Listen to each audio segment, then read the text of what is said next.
FA presents The Inner Circle. And away we go! Starring Coach Ant and Coach Rel. How y'all doing today? As always, this is our friendly advice inner circle, and usually it's both of us, right? Tag teaming, but for the sake of the day, we're gonna do a deep dive. As you know, we talk about mental health, emotional intelligence, health equity. We cover things with raw, honest conversation. So it ain't gonna be no different today. What's up, man? How you doing? What's going on, man? How you? Good to see you. Appreciate it. I like your hat. Me too. All right, we're gonna get into that a little later though. All right, man. So just tell us a little bit about yourself. Introduce yourself. Coach Darrell Marsh. A little bit about me. I'm from England. Came here when I was 7. Grew up, raised with my grandparents. Grew up in Lakewood. Had some tough experiences, growing up, but Okay. yeah. All right. So yeah, we're gonna do a deep dive into all that. But for the sake of the icebreaker, let me ask you a question. All right. Historically, right? If you had to go back in time and meet with one person and just ask them like a series of questions, who would it be and why?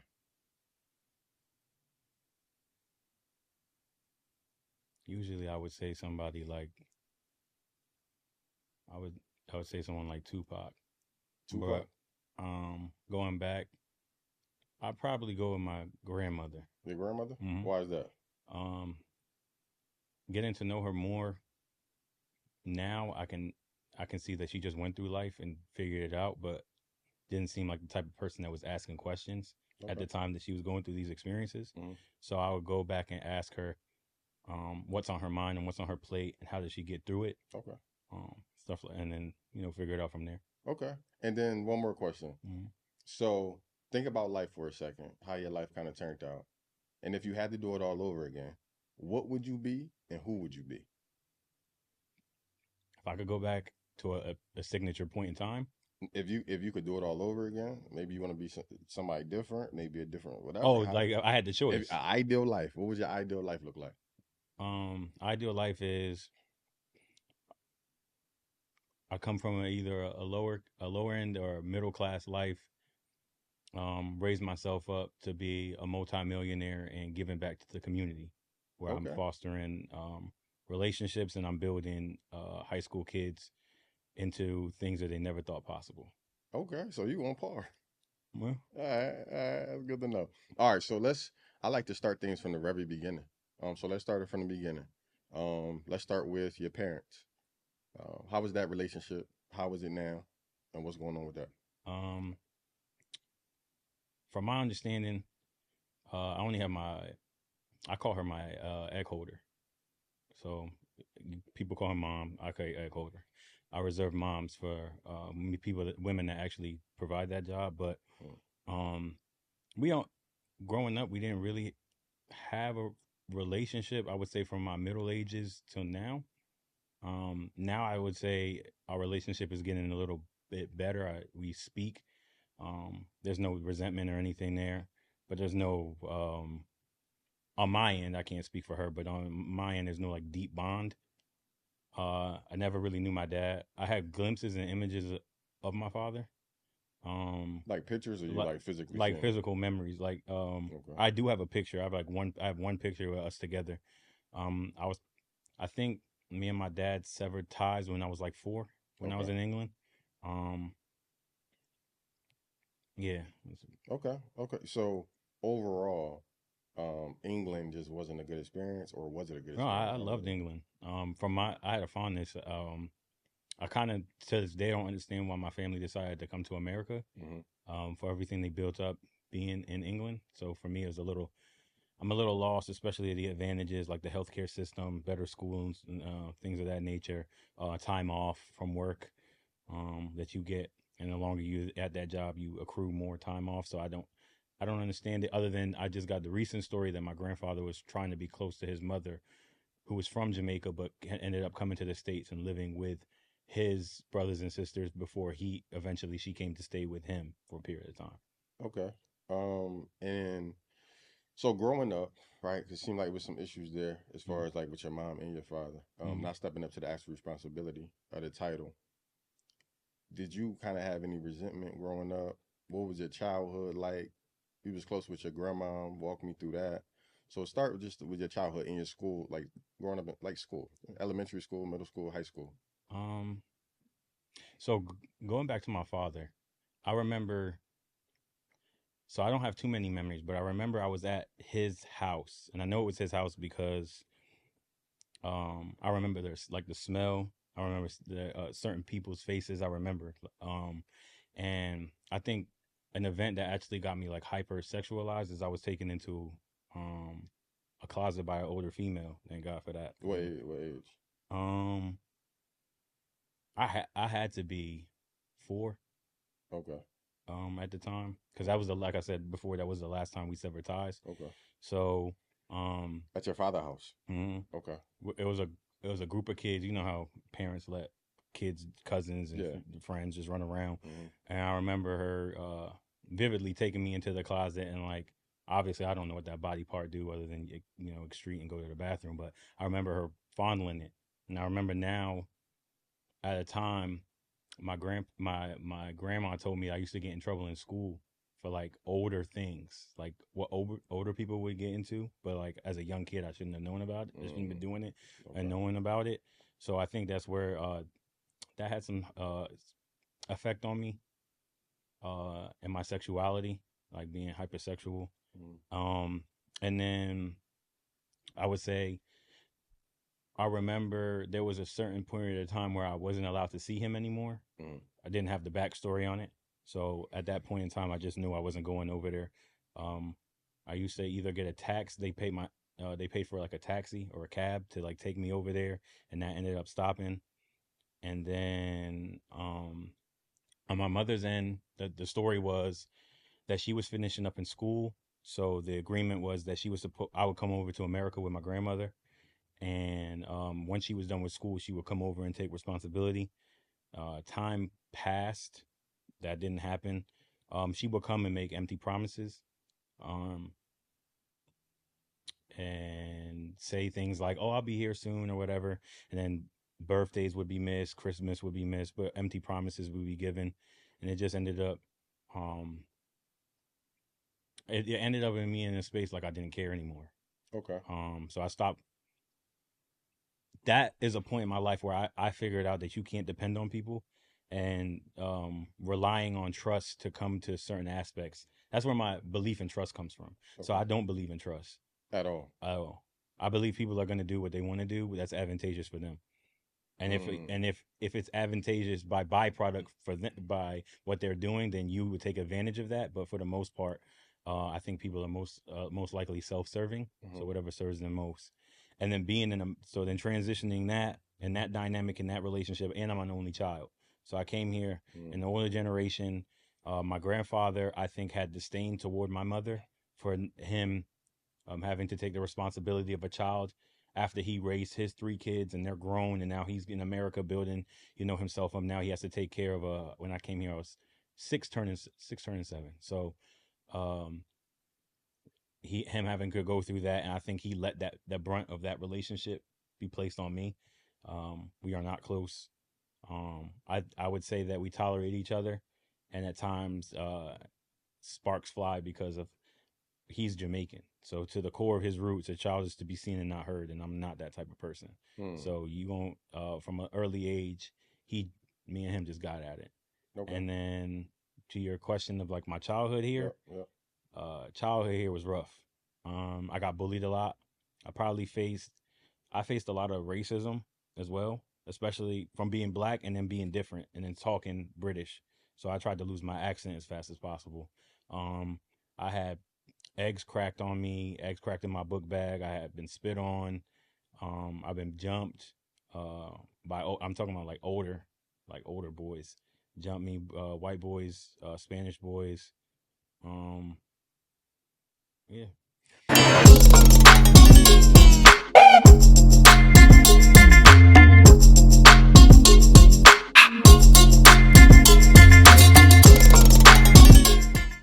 All right. So it sounded like it was a lot of trauma, like from like a very young age. You being the only child, who did you kind of vent to? What was your coping skills as a child, if any? Did you ever talk to your grandmama about it, your grandfather about it? Like, how did that work as far as you actually getting these things out and releasing? Um, I never talked to anyone. I never talked to anyone about it. My grandma heard word from things, so the school would call because I had dry egg on me, right? So everyone knows what dry egg looks like. If you smack someone with an egg or you throw an egg against something, how it dries up. So obviously she didn't send her grandson to school like that. So then the school calls. Um, my grandma was a force to be reckoned with in her own right. So she found out who the boy was that cracked the boys were that cracked the egg on me. There were two older white boys that lived up the road. So she went to their house. She gave them the book bag, talked to the mom, and said, "You're gonna put the book bag in the state that it was found in." So they made them wash it and then bring it back. But I never really communicated what went on. I didn't have anybody to communicate with. Like I said, me and my grandfather didn't get along. He worked overnights, so he slept during the day, and then my grandma worked during the day.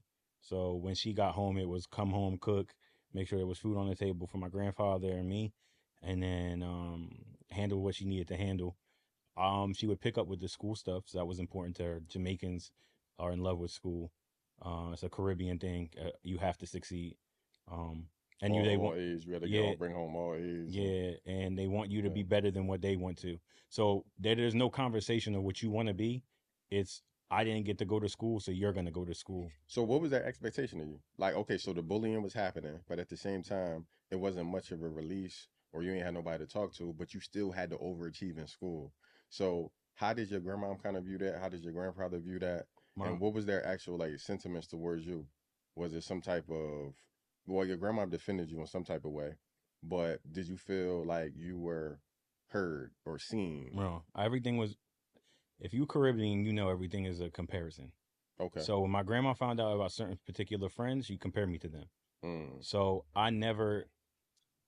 my grandma never singularly praised me for being me, mm. right? So it wasn't I got all A's. It was what did Nick get? I scored 3 goals in a game. What did Nick do? Or what did this person do?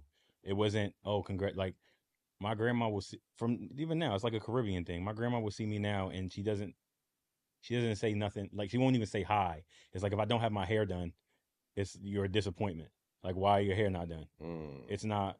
Oh, I missed you. Or like she doesn't have those skills. And I learned over time. Like I used to be like, damn, like can you say something nice? But that's just she picks apart. And I noticed from my relationships, right, my friends and like my exes and my current relationship now, I actually took that on from her.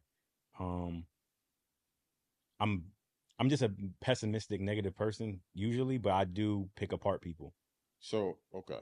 So break that down. Let's do a deep dive into that. You kind of, so what you think with negativity first, or I'm that's how you view the world? Yeah, I view How the did that world actually through go? a pessimistic lens. So, Which actually affected how you see trust, which is why you don't trust nobody. mm, Okay. So, okay, now let's compartmentalize this.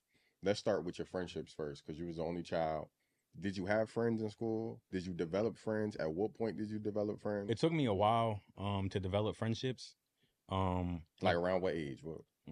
let's say I got here when I was 7. I would say I developed starting 10. 10, I would say 10 is when I started to develop friendships. But I was looking at my life through the other day, bringing it up. And I'm like, damn, you were a sad kid. Like I had this the DiCaprio family. They lived in a cul-de-sac on the other on like a block over, and like it was two daughters and a son, and I used to play with them, but they were involved in a lot of shit. Their dad was a coach, and they would do things, and I'm like, I remember sitting. I would wait for them, so they would leave at like 9 o'clock in the morning, right? So we would play a little bit before they left, and I would wait for them from 9 until they got home, like 3, 4, Mm. at their step for them to get back. Their mom would cook. I would come in. They would feed. We would eat, and then I would play ball or we would do something. But I was just thinking about that, like you had this kid that would rather wait than to go home Gonna go home, yeah. and wait and then wait for them to come. You know what I mean? Like Yeah. I didn't really have I didn't have no releases. So like to me I was trying to have fun and I overcompensated as a kid. Mm. So I would give you my like to be your friend, I'll give you my jersey. I'll give Mm. you my game. I I was like, if we went somewhere, I would pay for it. Was Like, you looking for reciprocity? I would. I had a best friend at one point that at one point it did affect me. I'm like, damn, bro, I bought you pizza, but he came from a house that was like it's dog eat dog world, like you defend for yourself type thing. Yeah. So he's like, I got money, like I got money for me. Like I'm gonna make sure I eat first, and then if I got like $1 left, we can get you a McChicken or something. But I'm gonna eat first. Where my mentality was, if I have $5, I'm gonna split this down the middle. Like you can get a burger, I get a burger. Yeah. But his mentality was like whatever's left over. So eventually I started adopting that because we were friends for a long time. And I would see how he lived, and my grandmother was pissed. Okay. Like if she wanted me to not be in that frame of mind because he got to do pretty much what he wanted. His parents were like, fuck it, as long as when you get back in the house, you get back in the house. And I adopted that. I tried to adopt that lifestyle, but my grandma kind of wasn't having it. Okay. Yeah. So question. So this time period is very like vital. So I want to stick here for a second. So isolated, really ain't have no release. Did you feel loved? And how did you view it? Because it sound like you still had a home to go back to. It sounded like you was right. You had the needs met. You fed, water, right, shelter, clothing. But everything outside of that, it sounded like it was like almost like your grandparents was looking at like, man, that's extracurricular activities. If I give you anything outside of this, then you got to earn it almost. So how do you actually view like love? Like when the first time you felt love?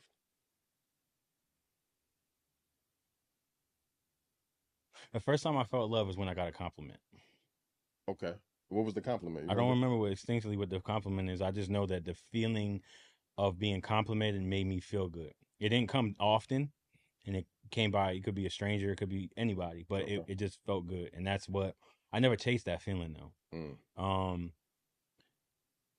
My definition of love, and I learned this from my I have a sister that I call my sister, and her mom is like my mentor. She was a teacher at my school.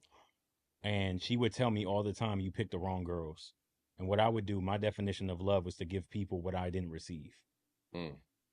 So I'm like, damn, I feel this way. And I know I would want to be treated like X. So I'm going to do this for you. That doesn't mean they were asking for it. Doesn't mean they were receiving it well. It doesn't mean it could have made them happy. But it was like, I'm going to go over and beyond. And what I learned is like, you got to read people and know what they want before you can just go out and assert yourself. Yeah.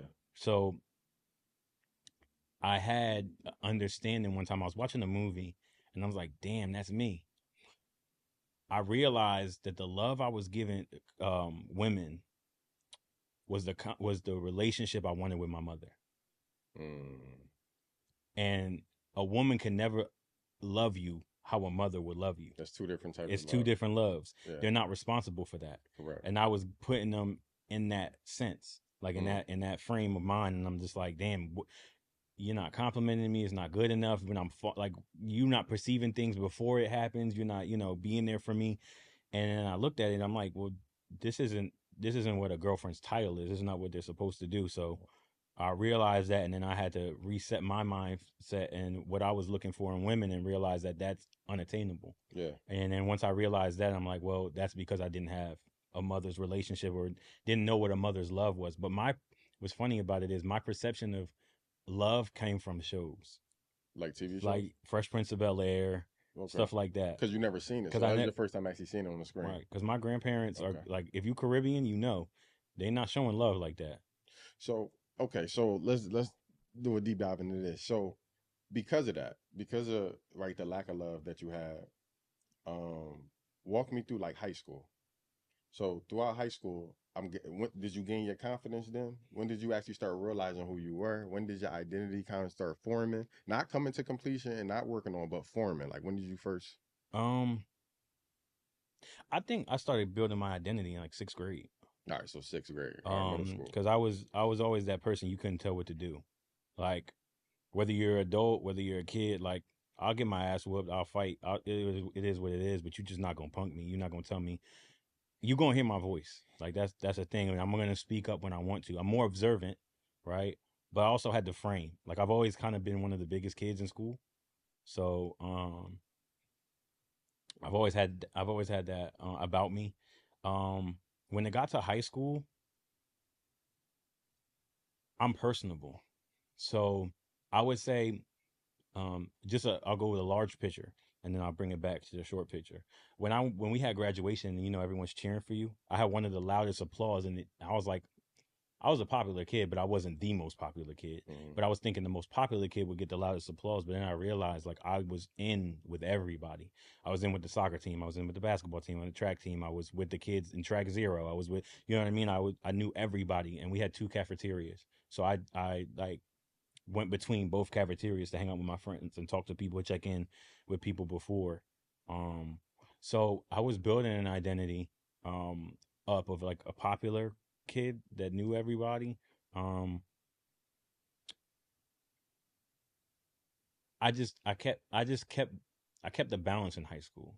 Okay. So, you know, I was in with the kids that was in gangs. I was in with the kids that was gonna be something with but how people perceive something with their lives. I was on a soccer team. I was varsity and all that. So it just depends on the lenses that you're looking it through, like Right. you're looking it through. But outside in, or from the outside looking in, you would think that this is a kid that got it all together. But I had no idea what was going on with life. The interesting part that I hear, man, like just you looking at the sitcoms, you even developing friendships in high school, but still got to come back home to isolation, right? Looking at the sitcom, seeing family, seeing that dynamic, but then you come back home to a broken family. How did that play on your mental during that time? One of the most famous scenes of all time, man, is the Will Smith scene. Why don't he love me, man? Like that. Yeah, That yeah. I That's one of think my favorite joints I too. think every black boy without a father For that hit, sure. yo. I've been Like there. for real. Yeah, for sure. I was sitting there like, damn, like. But when he said it, it hit me double time because I'm like, why don't she love me?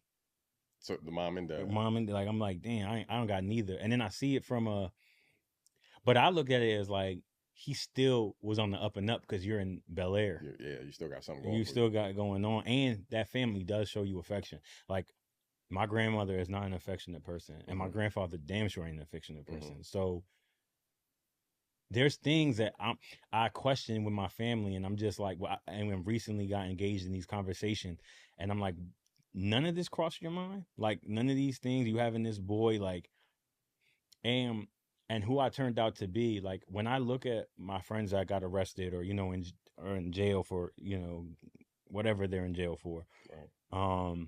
I'm like, I told my grandmother, I'm like, I could have been one of them.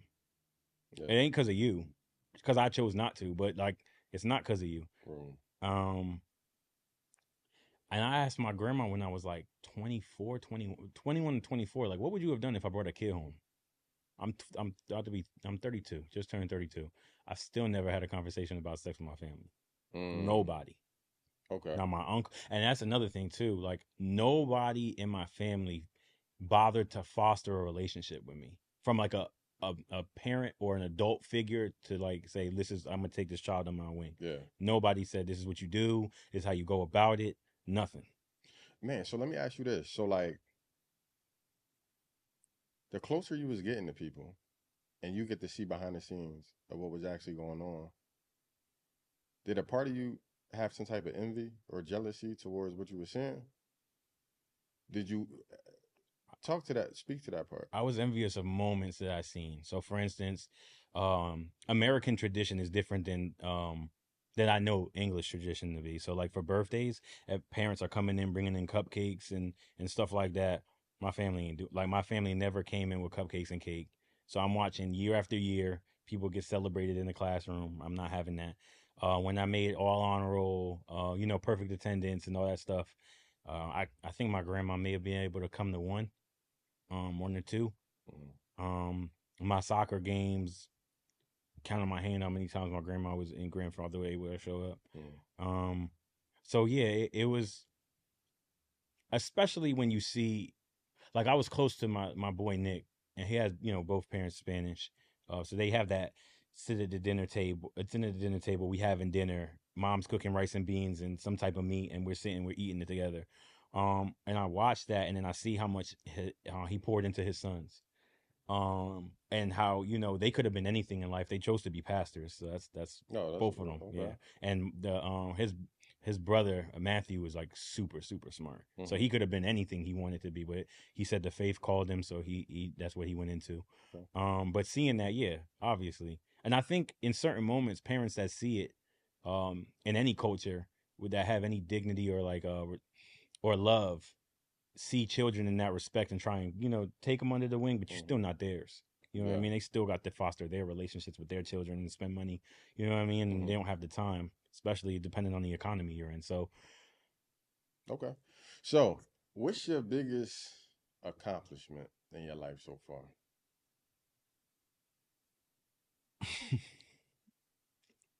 not killing myself. Hmm. When was the first? So, walk me through that. Because what we do, we get into this. This is what we actually do for a living. But it's always good to see it from the other side. You actually working through it. So let's walk through it. So when is the first time you said, I feel like I'm in the way. I need to get myself out of here? When did you come up with the actual plan to take yourself out? Like 7th grade, I would say I started to look on it. What did you look up? What was it? Well, asking about it because the internet was I didn't get the internet yet. Or I remember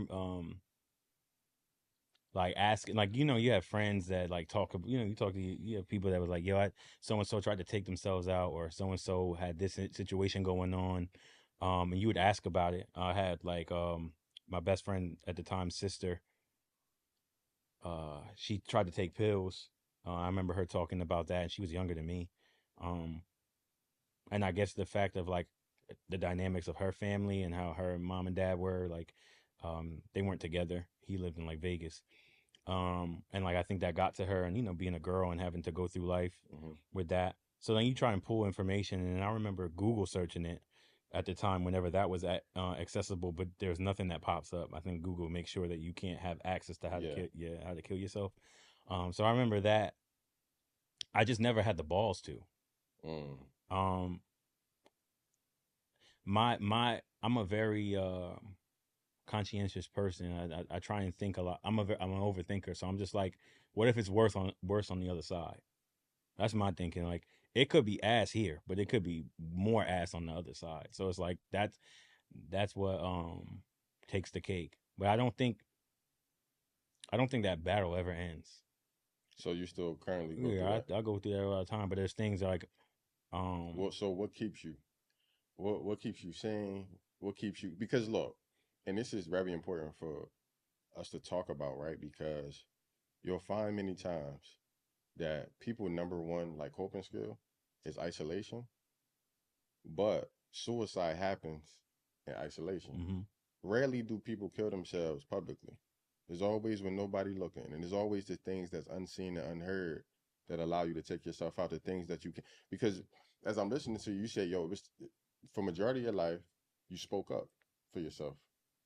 But those silent battles that you was having, where you ain't have nobody to talk to, or couldn't release it, or couldn't even go downstairs to talk to your grandma, couldn't go talk to your grandfather, couldn't talk to nobody about it. The only thing that kept you in that moment was the fact that you said to yourself, "Yo, it might be worse on the other side."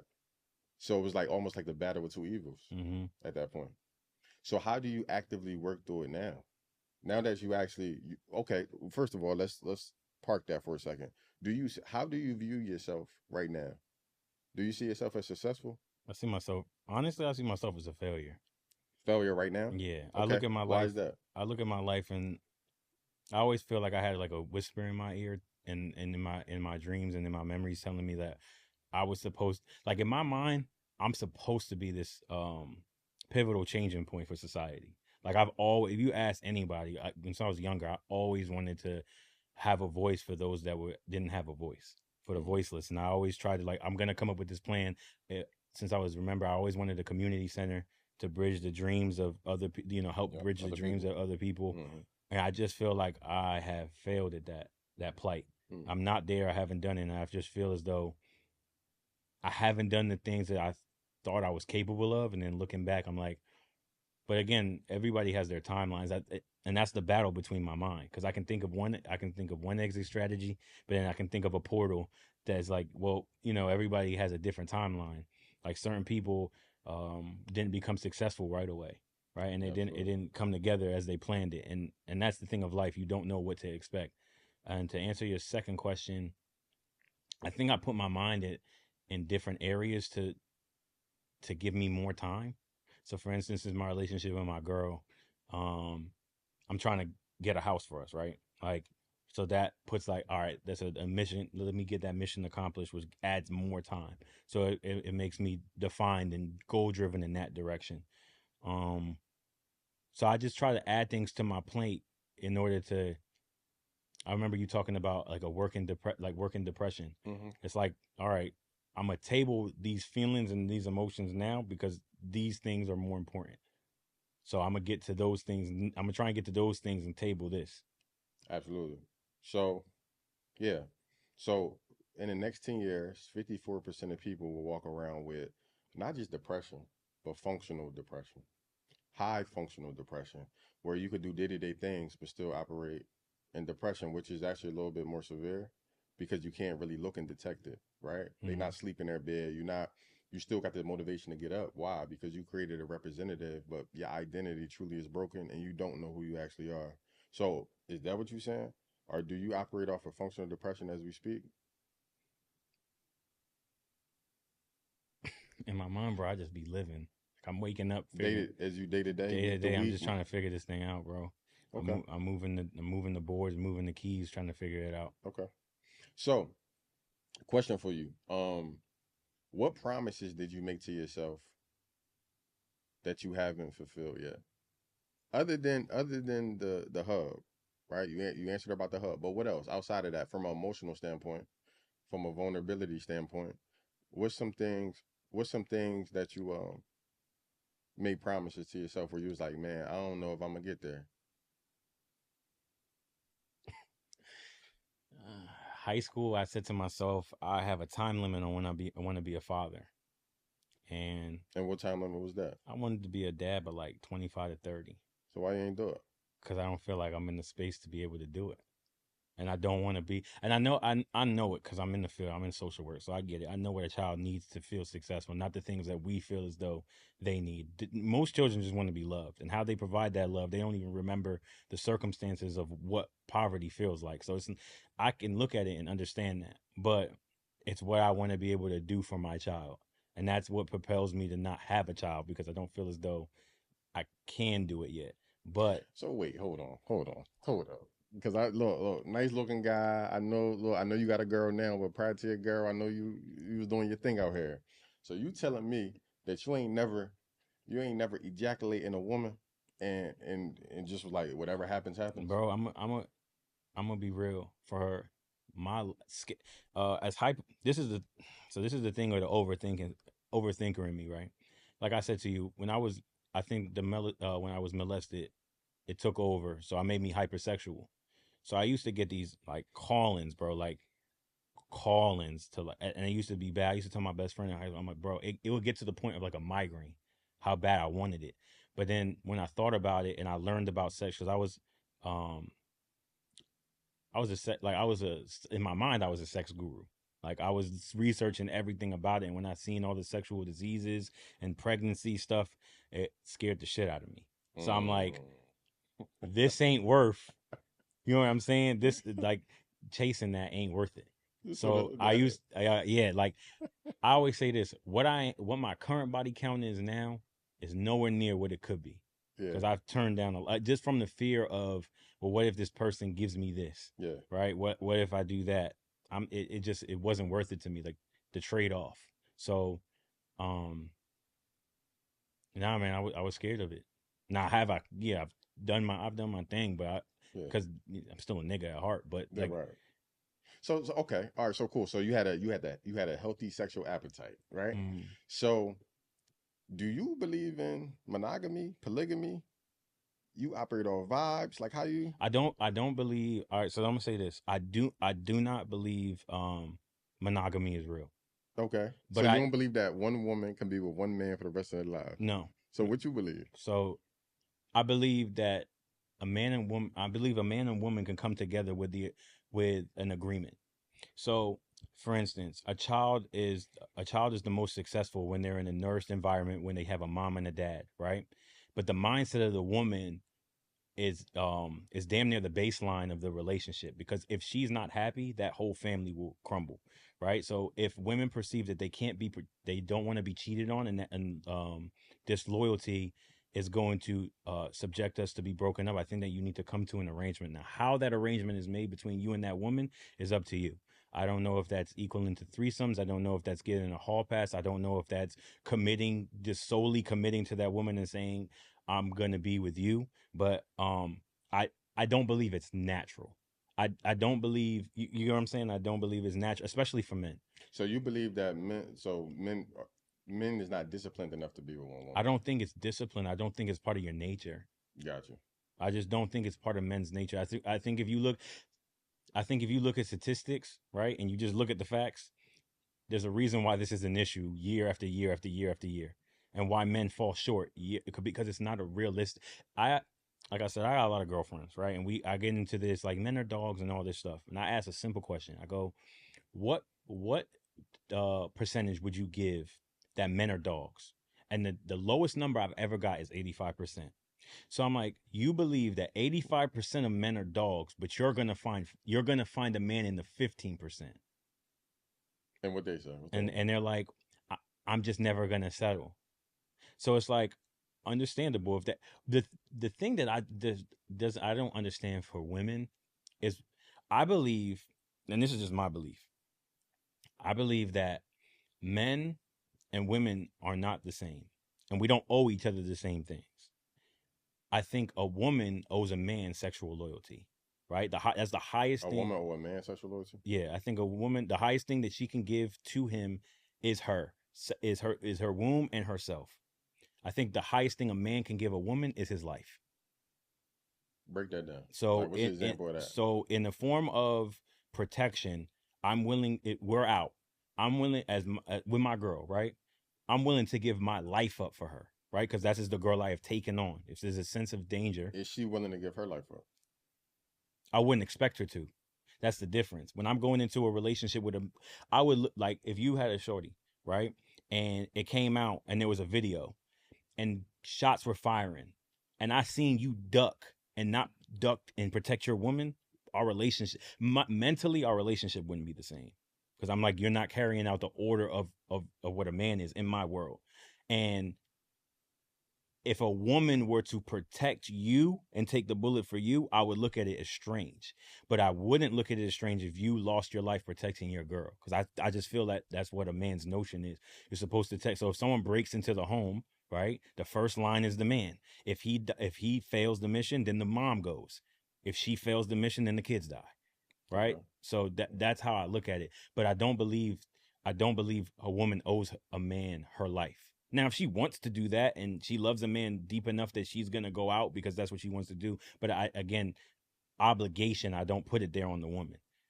In your mind, what's the difference between a strong relationship and a marriage? 10-year relationship, y'all rocking, no ring. What's the actual significance of that? Is there significance to that? I think there's a significance if you're religious. Okay. So people that are getting married without like the confines of religion, and they're just like, that's the thing to do, or they're partly religious because they claim themselves as Christian, but they're not following the contents of the religion, I think is different.